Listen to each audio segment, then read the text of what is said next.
play.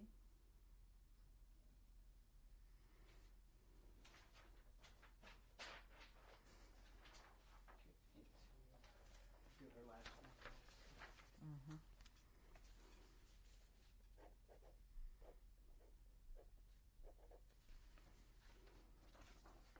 Now. Oops, sorry. That's fine.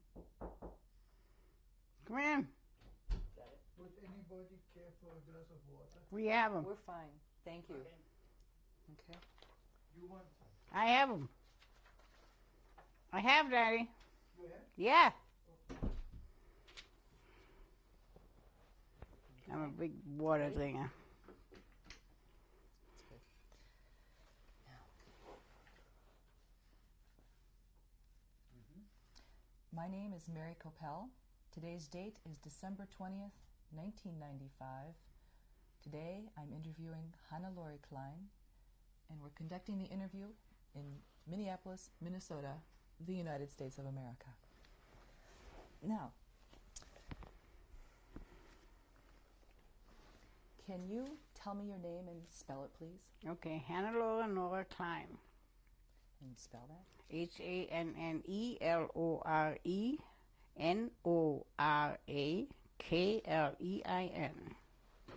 And your name at birth? Schwartz. Schwarz. Did you have any other names? No. Do you have any nicknames? No. Your birth date? May 10th, 1921. Your age? 74 and a half. And the city where you were born? Breslau, Germany. Can you spell that, please? Breslau, Germany, Germany.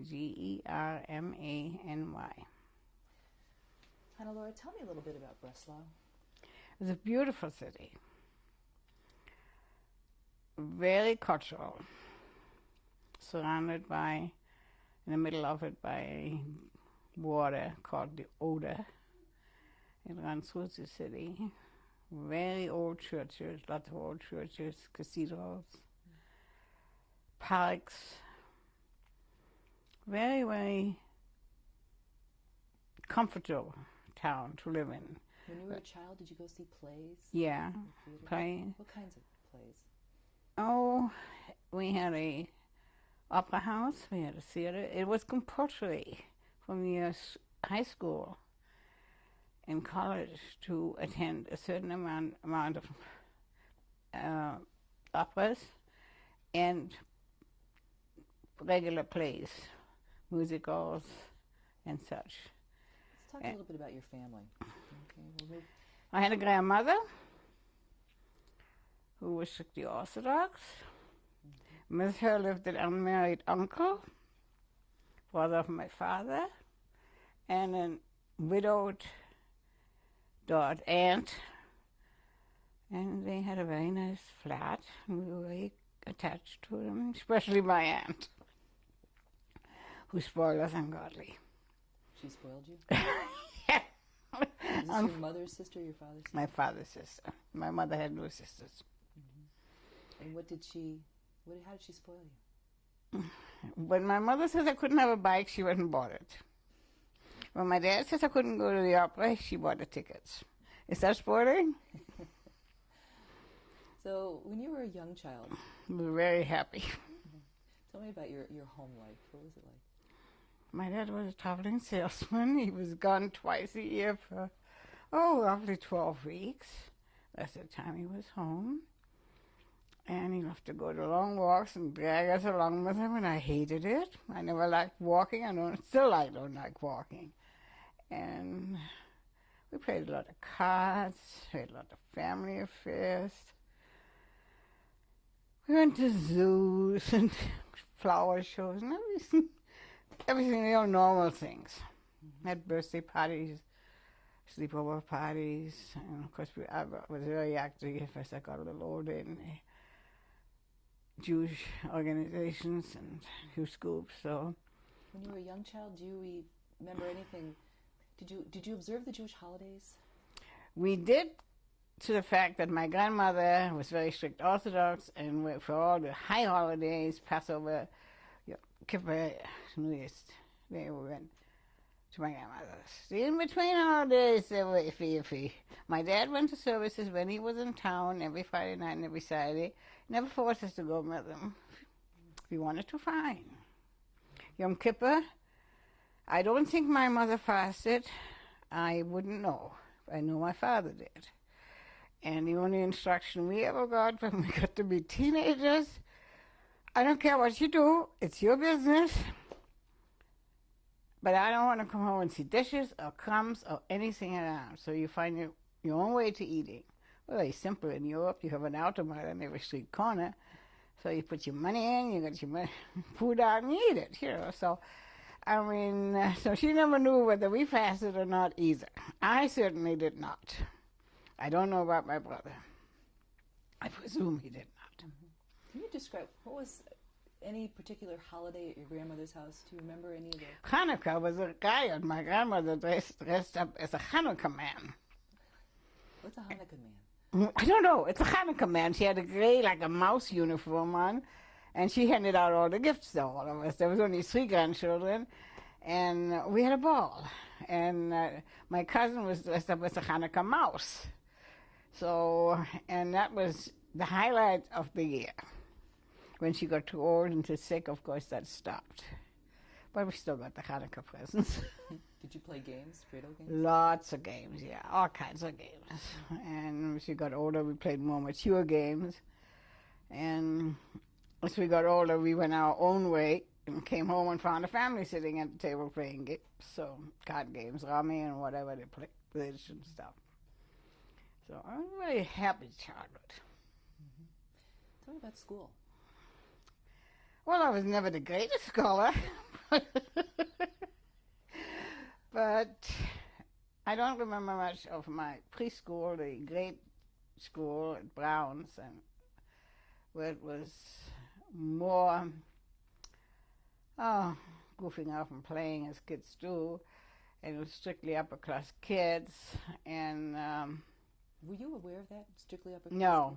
No, we were not aware of it. And but we were brought there by our mothers and picked up by our mothers because it was right downtown, the school was. So, and then after that, went to the public school. Things got a little rougher. When did you go to the public school? What year was that? After 3 years, 4 years of preschool, and then, 1930s? Yeah, somewhere around that. And then in 33 or 4, whenever it was, and all the Jewish kids had to get out of the public schools, we went to the Jewish school. Can you describe what that was like? When did things start changing in the public school for you as a Jewish child? I don't think I can recall any particular changes. Even at those days, my parents didn't make a great big hell of a lot of fuss about Hitler. I mean, they want to keep things as natural as possible for us kids. And when we were changing schools, it was the end of the year, and my mother said it'd be better if you go to Jewish school because it's closer to where we lived. We had already moved from the strictly Gentile residential area into a little bit more mixed area.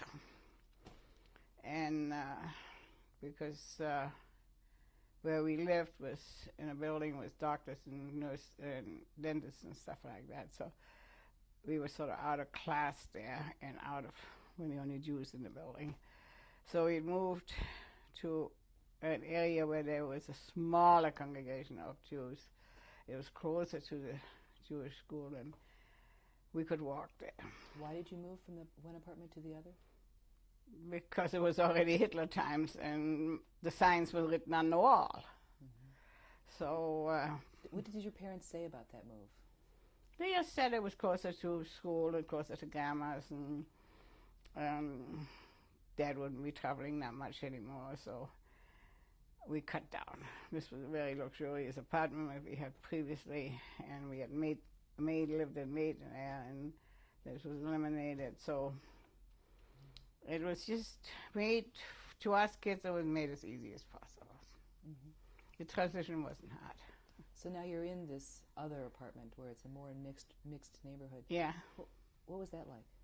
Well, it's the same thing. I mean, you had some Jewish people in the basement, and you had them on the second floor. We lived on the third floor. And these apartment buildings are huge, so there's lots of other people living in there. This was not an elevator building. You had to climb the 3 flights of stairs. And, but it was still a mixed building, and we don't associate with anybody anyway. I mean, to this day, I'm not a person that is a neighboring type of person. And so we went to school. My friends lived close by. My grandmother lived a streetcar ride away, and so it worked out fine. In the school, I madly fell in love with one of the teachers, of course, right away, and I was at that age. How old were you? By then, I must have been about 10 or 11 or so, because this is 30. I was born 21, and Hitler came in 33. So, in between, we moved to another apartment. It didn't last very long, though. That was in 1933. So you went from the very large apartment to an intermediate apartment. And then we moved to Augusta, so that's just coming back to me now. Mm-hmm. And it was a huge, long ride, 45 minutes bike ride to school, and my dad says that was ridiculous. And I had an accident on the bike, and he says, that's it, we're moving closer into town. And so we moved closer into town. We did not stay, I can't even remember the name of the town, the street. But we moved closer into town, closer to school then. Mm-hmm. I emigrated. Then we moved from there to a still smaller apartment. So you went from the large, the intermediate, the smaller, and now you went to a still smaller? Still smaller. And about what year was that? It's all in middle 30, 31, 35, 37, something like that. And then we went, no, I'm wrong. I should have screwed this up. We went first from the big apartment to the one way out, and then we came into the smaller apartment. At that time, my father said he would try and get into Czechoslovakia, and he took a bunch of money and went to Czechoslovakia. My father was a very timid man. My mother was the driving force of the family. The driving force of everybody in the family. She was an extremely intelligent woman, very artistic, and then we needed letter writing, she wrote the letter. And she was the stronghold of the whole damn clan. And my dad decided he was trying to get out into Czechoslovakia. He did get into Czechoslovakia, lost all his money, and came back absolutely broke and with no papers for us or anything. So, and then we moved to Augusta Strasse. Do you remember when he came back? He was gone like 6 or 8 weeks. And when he came back, was there any memory of him arriving home again? No, we weren't told where we went. He was just gone. And he was a traveling salesman. We grew up with that, so it's nothing unusual for him to be gone. Mm-hmm. So my mom told me later that he went to Czechoslovakia trying to get papers for us to immigrate. And a stronger person probably could have done it, but he got so damn homesick for his wife and his kids and his family, he came back. But this was illegal. I mean, we went what they call over the green Grenze, over the green. He went through a field. He didn't go through customs, and he smuggled himself into Poland and into Russia and into Vienna. People did it all over. And he went to Czechoslovakia, which wouldn't have helped us anyway in the long run. But he lost a lot of money. That, because you have to schmear and pay people to get you in the right angles and stuff. But he wasn't a strong enough man to pursue this kind of thing, and too honest a man to pursue this, to get illegal papers and stuff. It just wasn't my dad. And if my mother would have gone, she would have done it. Mm-hmm. So then we moved to the Augusta Strasse, and for a while there we lived by ourselves, and then eventually my mother took in renters because the money was getting shorter. And We lived a very quiet life. My brother had a Gentile boyfriend who brought us in occasionally a pound of butter, a pound of sugar or something. And my parents had some Gentile friends who would go by the street and whistle, and then one of us would go down and whatever it was they had in their pocket would change hands because you couldn't do it. Obviously, they couldn't mix with us anymore. We couldn't mix with them anymore. So with a little help of your Gentile friends and a little bit what you had left, by then I was working. What year was this when you were working? That was 36, 37.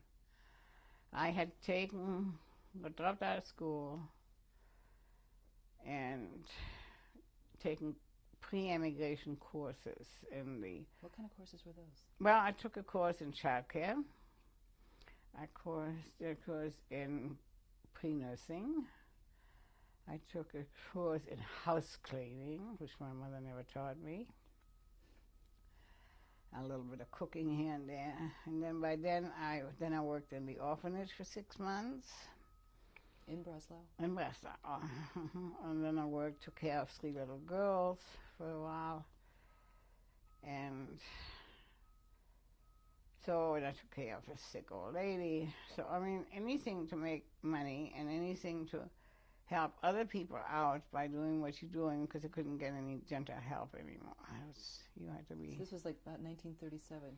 Yeah, around 37 already. You were about 16? About 16, yeah. Okay. And tried to have a little fun in between, but wasn't much. What kind of little fun? Oh, going out with the boys, for walks and rides on the bicycle and stuff like that. And there was a cultural theater group in Breslau, and I was a member of that. And so there What was the name of that group? Gee, I found the card the other day. It was Jewish cultural group or something like that. It was simple, And then my mother she was a registered nurse. She started getting jobs here and there. One incident I remember, stay very vivid in my mind, is there was this Jewish man supposedly being in prison for embezzlement. I don't know if it's true or not, but those days you didn't go by truth. And she was on the out list of the hospital, and she was told to go into this prison and take him pajamas and stuff. And he was so sick that she had to stay with him. So consequently, she needed clothes, and she wanted some yarn to do some knitting. She was an avid knitter. My dad didn't dare to go. My brother was too young. So I was elected. I think that was the hardest thing I ever did in my life. Prison, it's huge prison right in the middle of the city. And my dad stood on the street corner watching me go in. And awful feeling when you go in there, they close the gate behind you. And you have the space, and then there's another gate opens up. You through that gate, they close it, and there's another gate in front of you. The feeling of those gates cleaning was just terrible. Eventually, I got in the room, couldn't touch her. I just sit at red tables and benches, and I sit across the way from her. And they went through all the stuff that I bought that she had requested. And it was an awful feeling not to be able to go up to your mother. I was a whole of maybe 17 years old. And we couldn't wait for her. I went home, and I said, okay, we're going to clean this place. I made my dad, who's never had a scrubbing brush in his hand in all his life, and my brother, scrub that place from head to toe. It sparkled. When she came home a couple of weeks later, that place shone. I wouldn't let him move in there. But that got rid of my frustrations. So my dad waited for me on the corner there and took me home, and I started scrubbing. What else was there to do? That was a horrible experience. She was there solely to take care of the Jewish prisoner? One Jewish prisoner, because the Gentiles weren't allowed to go near him. A Gentile nurse wouldn't be allowed to get near him. But they did allow a nurse. Yeah, because he was so sick. I can't remember whether he died or he shipped out or what. That I can't remember. But I know she came back after about almost 2 months. She came back, and she made a nice bundle of money there, which of course helped immensely. So, and so that was one of the horrifying experiences that I had early on. So then by 39, I had applied for emigration. My dad had some cousins in England, and so I applied to go to England. And I met my husband after he came out of concentration. I knew of him before because his sister married my cousin. Were you the only one that applied to emigrate? No. Did your brother and your mother and your Yeah, father? we all did. But I mean, I was lucky enough because of these courses in the medical field that I had taken, which was my wish to be a nurse at all times. I had a little bit clout, and that got me a nursing affidavit to go to England. Who gave you the affidavit? It came from England, from the London Hospital of General Nursing or something like that. And my husband, my dad's cousin's husband worked on it. The whole family worked on it from the English end of it. So I was fortunate to get this. And I met my husband in April, and then he said he had a paper to go to Sweden. Sweden was fairly easy to get into, but then he wanted to come to England. So again, we got in touch with my family, and they vouched for him. So we both went together to England. Now, what was happening with your brother at this time? Did he also? My brother, he was very young. He was 16 when I left home. And he left school. And he also took some courses in preparation for immigration. And he made quite a bit of money restoring old luggage that was thrown out and confiscated by the Nazis, or not confiscated by the Nazis, whatever. I don't know where he got it. And he and another fellow restored the locks, and we blemished them, so that the Jews that were immigrating could use them. And he made quite good money with that. And of course he helped my folks. One of the last things I did in 1939, before my dad was interned, they tapped my dad on the shoulder and says, "You a Jew?" And he says, "Yes." He was on the way to a friend's house who was Gentile and who had offered to hide him. Of course, that was the last we saw of him. Were you with him when they did? No. How do you know that happened? We didn't know that happened. He was just gone. And how he went, we found out when he came back. When he came back into the house, he said to all three of us, "Don't ask me no question, I'll tell you no lies." And he said, "My mother burned these clothes. Every stitch she had on." In Europe, you had these old hot water boilers, and you have fire underneath you on the basket. You heated that tall water boiler. She shoved all this in the boiler and heated his bath water with it. And but the day he disappeared, I went to the bank and took out as much money as I possibly could, because the stocks and bonds and such were all gone. But the fluid money that was still in the account, most of it I did manage to get out. And that's what my mother lived on, or we lived on. How long was he gone? My dad was gone 9 weeks, I think. Did you get any information at all during the 9 weeks? No, you didn't have it. You didn't get nothing. What did it feel like? Your father's just gone one day. It's just awful. It's awful. I then signed up with the Jewish Family Service, and they had groups going at all time at the bus station and the railroad station. We didn't use planes, of course. and with hot soups and shoes and medication and stuff like that. And as the train came in, these poor souls with their ragged clothes and their bare feet in the middle of the winter, and rags wrapped around them, we tried to treat them as much as possible, bought them tickets to wherever they had to go so they could get home. I did that night after night after night. So these were trains coming from The camps. From the camps. From the camps. So they were sending them out of the They camps. gradually released them. My husband was in 9 weeks. And I think my dad and him and his father was less than 9 weeks. I can't remember. And why did they release them? Some had papers to come out. My mother-in-law got the paper for Sweden, and some they sent out for age. There was no rhyme or reason for it, really. Some they kept and some they sent. What about your father? Why did they release him? Did he ever tell you?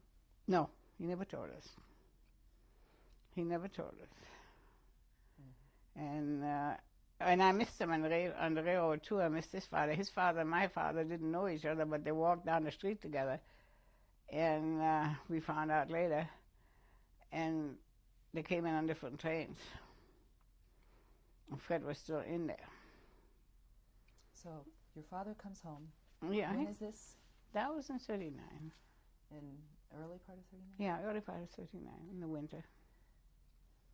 And then he's... Well, he resumed life as normal as possible. He wouldn't talk about it. He told you nothing? Nothing.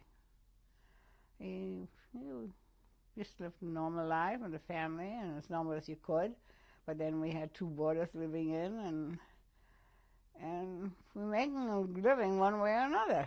You know, you got 2 ounces of coffee, you made 2 ounces of coffee go. I mean, this happened to me then again when I was in England during the war. It's the same thing, you know, you made do with what you had. So, and then I got my papers to go to England, and I met Fred, and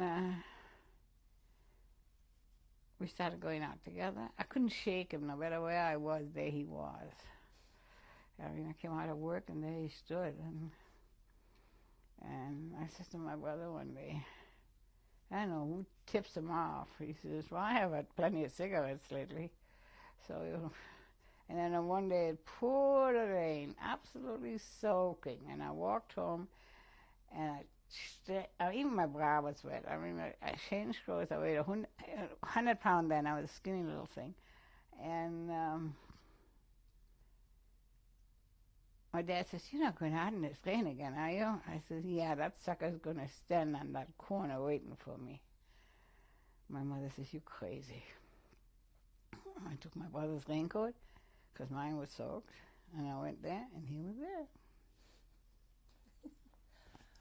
What kind of work were you doing at that point? At that point, I was babysitting, but it was taking care of children.